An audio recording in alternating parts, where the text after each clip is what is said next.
Vsak človek ima popek.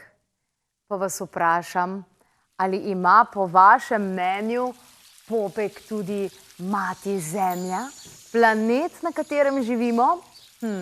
Dajmo o tem povprašati Marijo Ano Kolman. Lepo pozdravljena, dobrodošla. Ali ima popek tudi naš planet? Po starodavnem izročilu je popkovnica matere Zemlje na področju Južne Sibirije, točneje Altaja pod Beluho, odkoder teče popkovnica, ki mati Zemljo povezuje z univerzumom. In tja tudi sama zelo pogosto zahajaš. Danes bova odkrili nekaj, kar se bo mnogih od vas zasejalo, potem pa kako bo vzklilo in kako bo zraslo, bomo pa samo opazovali, kajti danes je prav posebna priložnost.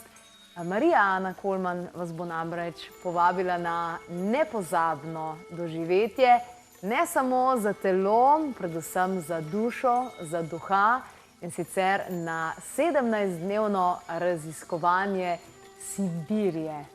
Wow. Koliko let že takole vodiš ljudi in jim kažeš, jim ponujaš to doživetje in jo živiš z njimi?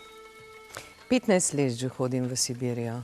S tem, da prva leta sem hodila deloma službeno, deloma na šolanje, potem so me pa prijatelji, znanci vedno znova nagovorili, da jih vzamem s sabo. In sem nekaj poletij potem zaporedoma peljala skupine v osrednji del Sibirije, to je področje osrednjega porečja Oba. Pred 6 leti pa na sam izvir Oba pod Sveto goro Beluho. Namreč ta 3864 kilometrov dolg Ob, ki izvira pod Beluho in teče v Severno morje, me je fasciniral že dolga leta nazaj in moja življenjska želja je bila priti na izvir in priti na izliv. Na izvir sem prišla pred 6 leti, to je ledenik pod Beluho, odkoder izvira Aken, ki teče potem v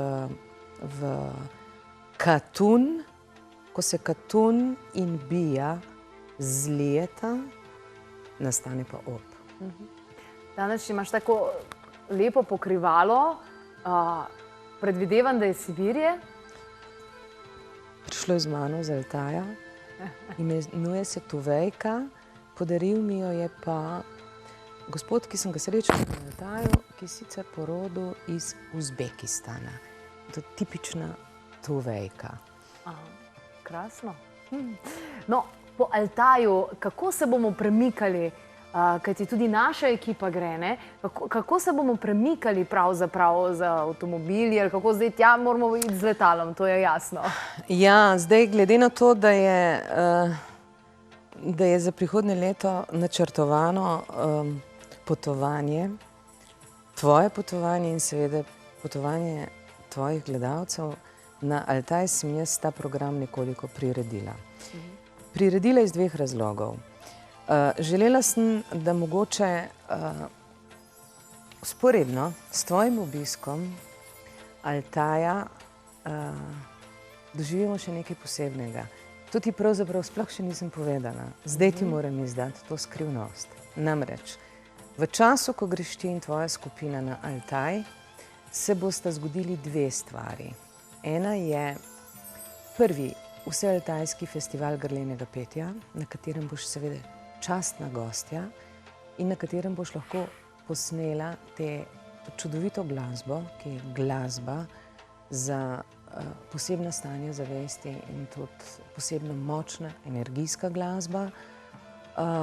Druga stvar, ki se pa dogaja v ozadju, je sicer vezana tudi na tvoj termin, razen če bo Altaj Kudaj, to je vrhovni duh Altaja, odločil, da vreme ne bo primerno, ampak načrtovano je vzporedno z tvojim obiskom, je pa prvi podvig Slovencev na najvišjo goro Beluho, 4506 metrov visoko goro. Naši alpinisti pod vodstvom lastnika agencije Lifetrek, znanega alpinista Sreča Rehbergerja, načrtuje ta podvig in naj bi se zgodil v času tvojega bivanja na Altaju. Wow. Tako da boš lahko tudi to dokumentirala, ker to bo le dogodek, ki se bo zagotovo zapisal v zgodovino slovenskega alpinizma in konec koncev tudi zgodovino slovenskega naroda,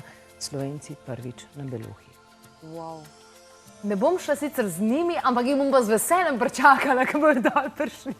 Ja, tvoje prvo potovanje na Altaj mislim, da bo predvsem na področju pod Beluho, ker je tam toliko lepot, ki jih moraš videti in doživeti, pa mogoče kakšno leto kasneje tudi na Beluho. Se prepuščam in dovoljujem, blagoslavljam vse to. Bojda se veliko uporablja tudi konje, ti imaš že skoraj svojega konja tam, ne, ki te zmeraj vodi. Ja, to potovanje je potovanje s konji, ker iz Kučerle, to je tista zadnja vas v dolini, greš lahko naprej proti Beluhi ali pa proti Kazahstanu, Mongoliji, Kitajski, Tibetu, samo peš ali na konju. Konji, ki nosijo našo opremo, hrano in seveda, ki jih jahamo, so konji posebne vrste. Brez zamere, da rečem tako, ampak ti konji se zdijo pametnejši od ljudi, ker točno ve, kam stopi, kako stopi, zazna tudi človeka, ki sedi na njegovem hrbtu, ali ga je strah, ali pač pride do ene simbioze med konjem in človekom. Res je tudi to, da Arkadij, naš vodnik, ki je sicer veterinar, ampak avtohton Altajec z paranormalnimi sposobnostmi, točno dodeli določenega konja določeni osebi. In ti konji pravzaprav ne zahtevajo nobenega znanja jahanja. Važno je, da zlezeš na konja in s konja praktično že prvi dan osvojiš tiste osnovne stvari, ki jih potrebuješ, ko potuješ na konju. Kar jaz sem zdaj razmišljala, se pravi, da povem, kdaj gremo. Gremo zadnjega junija, dan pred načrtovanim odhodom, tako, da boste prisotni na tem festivalu grlenega petja. Torej, zadnjega junija in pa 17 dni bo to skupaj potekalo, ampak jaz sem pomislila, ok, no zdaj nekaj časa še imam, da grem hitro na en tečaj ježe. Ni potrebno. Ne. Ne. Ta tečaj boš osvojila prvi dan našega potovanja, ki je pravzaprav eno tako uvajanje. Gremo iz doline Kučerle, se vzpnemo na Kuzjek po altajsko, en preval visok 900 metrov, spustimo na drugi strani dol v dolino reke Akem, to je že sveta reka, ki izvira pod Beluho, in v teh 4 urah ježe boš osvojila vso tehniko, ki jo potrebuješ. To pomeni zlez na konja, zlez s konja, potegniti vajeti levo, ko želiš, da gre konj levo, desno, da gre desno, ga spodbost, da gre malo hitreje, če je bolj lene sorte. Skratka, tečaja ne potrebuješ. Gremo poleti. Nekaj fotografij, ki smo jih pa videli, pa kažejo, da je malo zima. To so zdaj iz tvojega zadnjega. Ja, to so bile pa predvsem tisto kopanje. Novembrsko. Kopanje je bilo 1. novembra letos v ledenem Katunu. Sicer to je zimska fotografija, ja. Sicer pa poleti so temperature. Ja, poleti. To je področje, ki je podnebje celinsko, to pomeni vroča poletja, mrzle zime. S tem, da je pač treba upoštevati, da se večinoma gibamo na področju 2000 metrov, to je tako kot pri nas pod Triglavom. Oprema, garderoba mora biti temu primerna. To pomeni za vroče čez dan, poletna, za noči, ki so pa lahko tudi 0, pa nekaj toplega. Tople spalne vreče, topla nepremočljiva vrhna oblačila v primeru, če je dež ali veter. Sicer je to poletni čas, ko je vegetacija je v bujnem razcvetu, toliko rož, kolikor vidiš na Altaju, pravijo strokovnjaki, tudi botaniki, ne vidiš nikjer na svetu. Razlog je menda pa v tem, ne samo v tem, da je tukaj močna energijska podpora tega področja, ampak v kamninah, v sami zemlji Altaja je menda kompletno vsa Mendelejeva tablica, rečejo Rusi, to pomeni vsi elementi periodnega sistema. Vse. Tudi, če boš našla v kakšnem gorskem potočku ali rečici kakšen košček zlata, naj te to ne preseneča. A res? Ja, to izvorno zlato je možno tudi najti. Včasih so na Altaju iskali zlato, dokler ni država tega zakonom prepovedala. Kaj pa hrana? Kako se bomo prehranjevali oziroma kako bo to izgledalo? Hrana je, kuhamo si sami.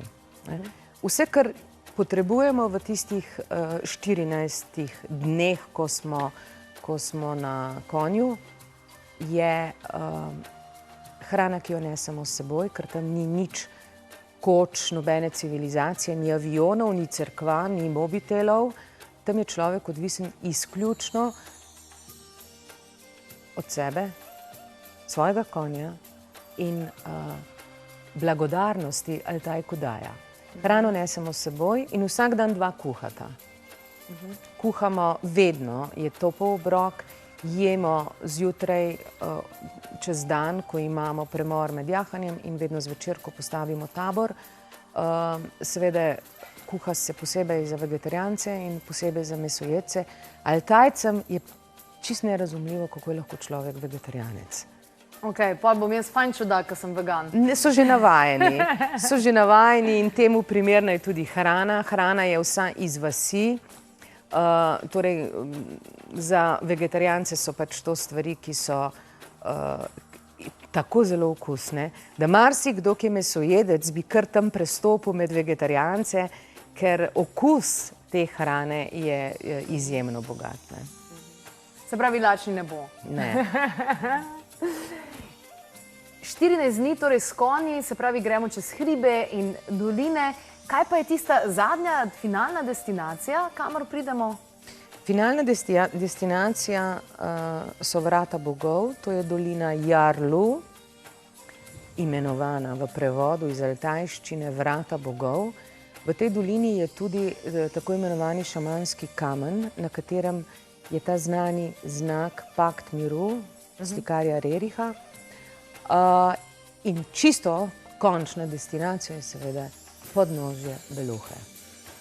V Akemski dolini, to so naši cilji, s tem, da pot do cilja je tako čudovita, da konec koncev, na koncu, ko človek vrti film svojih dni pod Beluho, ni rečeno, da je ravno dolina Vrata bogov ali Beluha tisto, kar je najlepše, čeprav je res to posebno doživetje tudi zaradi močnih energij, tudi ostale doline, Tekelj, Prevali, pač pokrajine, tam je edinstvena in vsakem človeku pusti nezabrisen pečat.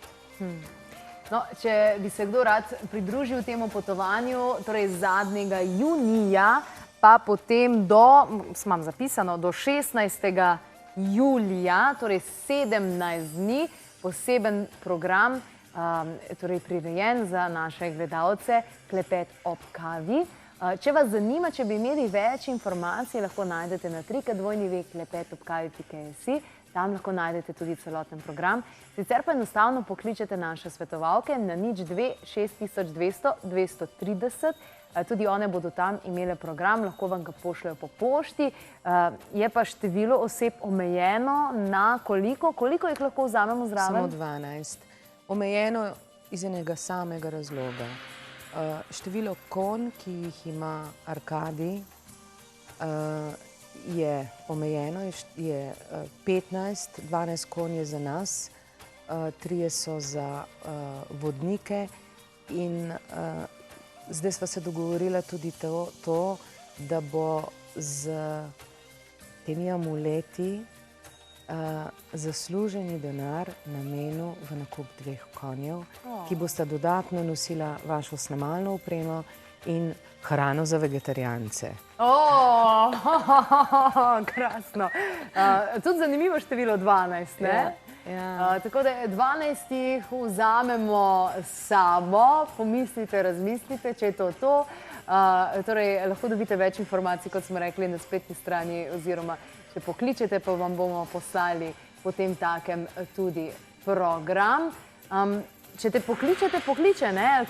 Kaj moraš tukaj upoštevati? Pravzaprav je tako, ko je Altaj je potovanje k samemu sebi, je potovanje v Šambalo, kakorkoli Šambalo razumemo. V zgodovini je mnogo zapisov in pričevanj o tem, kako so veliki umetniki, filozofi, misleci, ne nazadnje. Tudi Hitler na tem področju iskali Šambalo.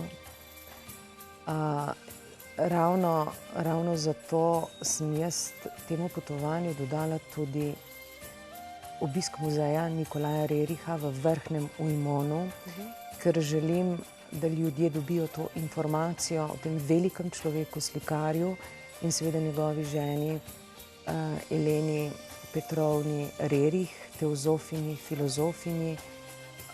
Informacije o tem so pravzaprav kar zginile, čeprav sta bila zakonca Rerih, ustanovitelja tako imenovanega Pakta miru, Pakt Rericha. Na tisti fotografiji, ki sem jo posnela v muzeju, je nad portretom zakoncev Rerih zastava Pakt miru. To je bil projekt, ki so ga podpisali predsedniki 35 držav na svetu, tudi ameriški predsednik Roosevelt, in je bil vzporeden s programom Rdečega križa. Medtem ko je Rdeči križ deloval na področju zaščite bolnic in tako naprej, je Pakt Rericha imel enako filozofijo, ampak za kulturno-zgodovinske arheološke spomenike po vsem svetu, ki naj bi bili označeni s temi 3 krogi in nedotakljivi v miru in v vojni. Tako da v okviru tega potovanja si bomo ogledali tudi ta muzej. Jaz bom razložila tudi malo delovanje teh velikih ljudi. Ampak kar je pomembno na potovanju ali pa pri potovanju na Altaj, je predvsem klic Altaja. Ljudje, ki se odločajo z nekimi svojimi zemeljskimi merili, ali je to potovanje primerno za njih ali ne, naj se enostavno odprejo klicu in naj mu sledijo. Tisti, ki je poklican in pripravljen za to, da naredi to pot k samemu sebi in seveda ta velik preskok v svojem življenju, tisti ljudje bodo šli, ne glede na to, a se oni odločijo ali ne. Odločajo se energije, ki so nad tem. Ker Altaj, področje, kamor gremo, deluje kot princip, jaz imenujem to skrajšano povedano, princip kvantne redirke. Vzpostavi se neko podobno polje kot pri Teslovem filadelfijskem poskusu, zabriše se čas in prostor in človek z prestopom na to področje enostavno stopi v čisto energijsko polje, ki ne dopušča nobenih negativnih frekvenc, nobenih vplivov, energij, ki niso v skladu z absolutno pravilnimi energijami. Zato je pogoj, ki ga postavljam za ljudi, ki se odločajo za to pot, dobra psihofizična kondicija, pa mogoče bolj poudarek na psihično. Človek mora biti pripravljen na tisto, kar veliko darilo in tudi obveznost, ki jo bo tam dobil, da bo po vrnitvi z altaja vršil v svojem življenju, ne glede na to, na kakšnem področju deluje, vršil poslanstvo v skupno dobro. Mogoče tudi ni naključje, da je pravočasno pred tem prišla živa knjiga, ki ljudi na to pripravlja in seveda tudi glavniki in amuleti, ki človeka energijsko pripravljajo, uravnovešajo, da gre lahko potem skozi vrata bogov. Se veselim in že pakiram. Torej, na www.klepetofkavi.si najdete ta dogodek, najdete ta program. Če nimate dostopa do interneta, nobenega problema, pošljamo vam ga po pošti, pokličete 026 200 230. Hvala lepa, res se veselim. In se prepuščam. In se prepuščam. Tako. Če si slišal oziroma slišala kaj zanimivega, daj potem deli tale posnetek s svojimi prijatelji na Facebooku, kjer nas seveda tudi najdeš pod Klepet ob kavi. Sicer pa raziskuj naprej vse Klepetove posnetke na YouTube kanalu in ne pozabi preveriti tudi spletne strani, in sicer www.klepetobkavi.si. Tam najdeš kup zanimivih novic, brezplačnih meditacij in drugih informacij, ki jih lahko porabiš za to, da boš živela oziroma živel bolj kvalitetno življenje.